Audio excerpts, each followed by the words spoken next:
As Kenyans went about their daily business Wednesday morning, the vetting of judges and magistrates board also went about some very important business that within a few hours' time changed the face, look and feel of Kenya's judiciary. The agitation for a new constitution took place. Chairman Sharad Rao, flanked by other members of the board, said his team had gone through submissions and presentations to the board and reviewed past judgments by the 9 Court of Appeal judges, as well as complaints against and recommendations in favor of the judges.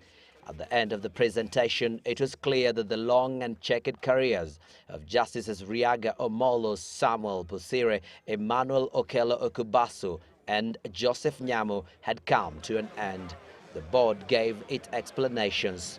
Kenya's most senior and experienced judge, Justice Riaga Omolo, was found unsuitable for, among other things, bias in political cases.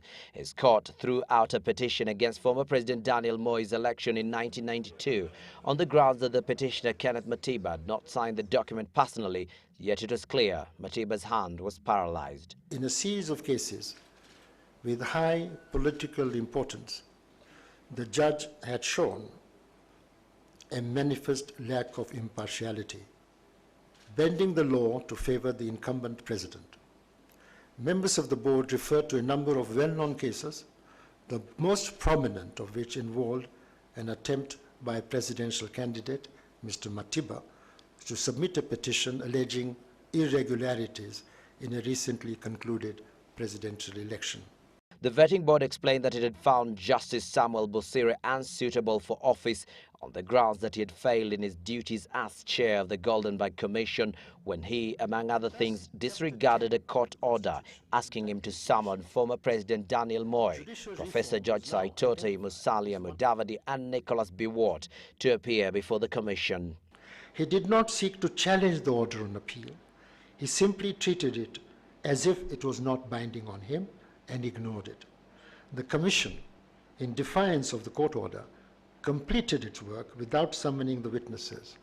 A more flagrant breach of the rule of law is difficult to imagine. The vetting board also took issue with Bosire of his role as judge advocate in the trial of the suspects of the 1982 aborted coup, during which it is said some suspects were tortured and abused.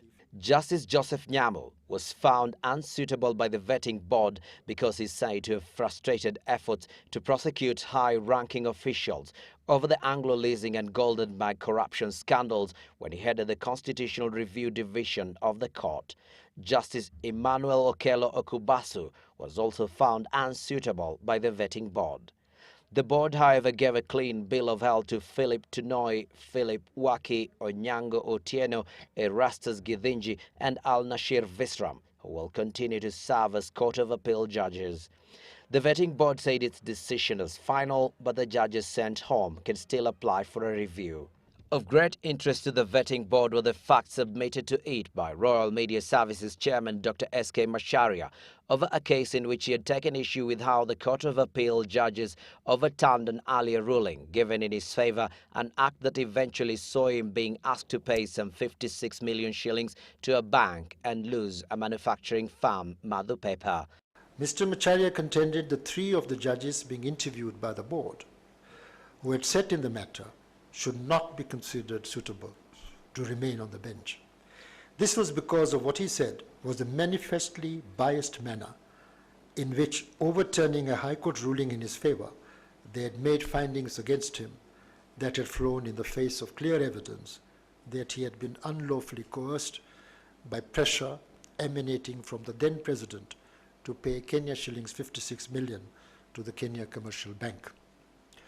The board must commend Mr. Macharia for his steadfastness in pursuing the matter and assisting the board and comprehensive materials to back up his contentions. A submission by one of the judges involved in the case showed that the decision taken by the Court of Appeal then raised pertinent questions. One of the judges stated that if he had knowledge of all the information now placed before him, he would, in all probability, have given a different decision. The board agreed that the matter could still be raised before the Supreme Court.